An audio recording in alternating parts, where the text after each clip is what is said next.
আসসালামু আলাইকুম। বাংলাদেশ বেতার রাজশাহী স্থানীয় সংবাদ পড়ছি মেহেদী হাসান। আগামীকাল অনুষ্ঠিত হতে যাচ্ছে রাজশাহী বিশ্ববিদ্যালয় কেন্দ্রীয় ছাত্র সংসদ রাকসু নির্বাচন ঘিরে ইতোমধ্যেই সকল প্রস্তুতি সম্পন্ন হয়েছে। এরই মধ্যে রাকসু নির্বাচনে কর্মকর্তাদের প্রশিক্ষণও অনুষ্ঠিত হয়েছে। গতকাল নির্বাচন কমিশনের আয়োজনে বিশ্ববিদ্যালয়ের সিনেট ভবনে এই প্রশিক্ষণ অনুষ্ঠিত হয়। প্রশিক্ষণ অনুষ্ঠানে উপাচার্য প্রফেসর ডক্টর সালেহ হাসান নকিব প্রধান অতিথি হিসেবে উপস্থিত ছিলেন। রাকসু নির্বাচনের প্রধান নির্বাচন commissioner professor doctor F Nazrul ইসলামের সভাপতিত্বে অনুষ্ঠানে বিশেষ অতিথি ছিলেন উপ উপাচার্য প্রশাসন প্রফেসর ডক্টর মোহাম্মদ মাইন উদ্দিন ও উপ উপাচার্য শিক্ষা প্রফেসর ডক্টর মোহাম্মদ ফরিদ উদ্দিন খান। অনুষ্ঠানে উপাচার্য বলেন, কোন নির্বাচন সুষ্ঠুভাবে সম্পন্ন করতে নির্বাচনী কর্মকর্তাদের ভূমিকা অত্যন্ত গুরুত্বপূর্ণ। তাদের দায়িত্ববোধ ও নিষ্ঠায় যে কোনো নির্বাচন সর্বজন গ্রাহ্য হয়ে ওঠে। রাকসু নির্বাচনের ভোট গ্রহণও স্বচ্ছভাবে সম্পন্ন হবে বলে তিনি আশাবাদ ব্যক্ত করেন। এদিকে রাকসু নির্বাচন অবাধ, শান্তিপূর্ণ ও নিরপেক্ষভাবে আয়োজনের লক্ষ্যে রাজশাহী বিশ্ববিদ্যালয় এলাকার শান্তি শৃঙ্খলা রক্ষার স্বার্থে কিছু নিষেধাজ্ঞা আরোপ করেছে রাজশাহী মেট্রোপলিটন পুলিশ। আরএমপির পুলিশ কমিশনার মোহাম্মদ আবু সুফিয়ান স্বাক্ষরিত এক বিজ্ঞপ্তিতে এই নিষেধাজ্ঞা জারি করা হয়।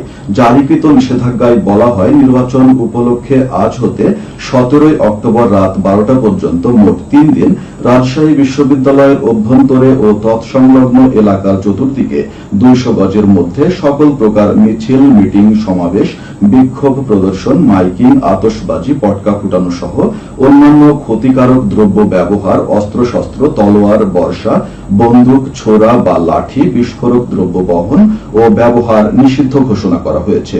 আইন শৃঙ্খলা রক্ষাকারী বাহিনী এবং বিভিন্ন প্রাতিষ্ঠানিক নিরাপত্তা কর্মী এ নিষেধাজ্ঞার অন্তর্ভুক্ত হিসাবে বিবেচিত হবে না।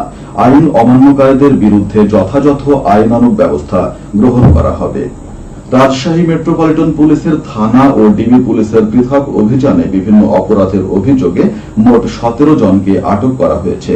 গত 24 ঘণ্টায় নগরীর বিভিন্ন স্থানে অভিযান চালিয়ে ওয়ারেন্টভুক্ত 4 জন, মাদক মামলায় 2 জন ও অন্যান্য মামলায় 11 জনকে গ্রেপ্তার করেছে পুলিশ।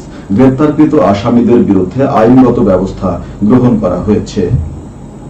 সাদাছড়ির আধুনিকায়ন, দৃষ্টি প্রতিবন্ধী ব্যক্তির উন্নয়ন, এই প্রতিপাদ্যে আজ নাটোরে বিশ্ব সাদাছড়ি দিবস পালন করা হয়েছে। এ উপলক্ষে বর্ণাঢ্য শোভাযাত্রা ও আলোচনা সভা অনুষ্ঠিত হয়। জেলা প্রশাসকের সম্মেলন কক্ষে আয়োজিত সভায় সভাপতিত্ব করেন জেলা প্রশাসক আসমা শাহিন। আলোচনা সভায় বক্তারা বলেন, সাদাছড়ি দৃষ্টি প্রতিবন্ধী ব্যক্তিদের আত্মমর্যাদা ও স্বাধীনতার প্রতীক। তাই প্রত্যেক দৃষ্টি প্রতিবন্ধী ব্যক্তির উচিত সাদা ছড়ি ব্যবহার করা এবং অন্যদের উচিত তাদের চলাচলে সহযোগিতা করা। সভা শেষে 5 জন দৃষ্টি প্রতিবন্ধী ব্যক্তিকে সাদা ছড়ি প্রদান করা হয়। এর আগে বর্ণাঢ্য শোভাযাত্রা কালেক্টরেট ভবন চত্বর থেকে বের হয়ে সড়ক প্রদক্ষিণ করে। পাবনায় নকল ও ক্ষতিকর পানীয় স্পাইডার কারখানায় অভিযান চালিয়ে জরিমানা ও পণ্য ধ্বংস করেছে জাতীয় ভোক্তা অধিকার সংরক্ষণ অধিদপ্তর। আজ দুপুরে পাবনা পৌর এলাকার দক্ষিণ রাঘবপুরের লাভলি ফুড ইন্ডাস্ট্রিজের কারখানায় এই অভিযান চালানো হয়।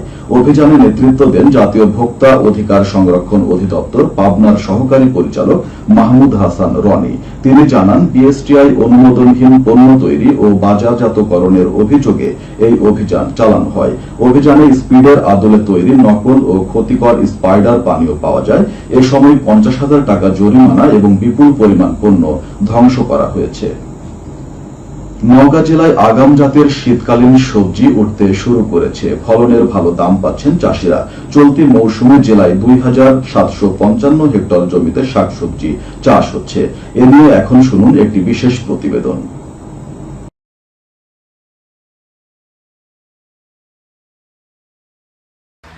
ঋতু পরিবর্তনে প্রকৃতির দুয়ারে শীতের আগমন। নওগাঁর চাষিরা ব্যস্ত সময় পার করছেন সবজি চাষে। মাঠ জুড়ে চাষ হচ্ছে ফুলকপি, শিম, বেগুন, মূলা সহ শীতকালীন শাকসবজি। বাজার দর ভালো পেয়ে খুশি চাষিরা। লাল শাক 30 টাকা, 25 টাকা কেজি বেচতেছে। বেগুন 100-110 গেল, ফুলকপি 100-120, 150।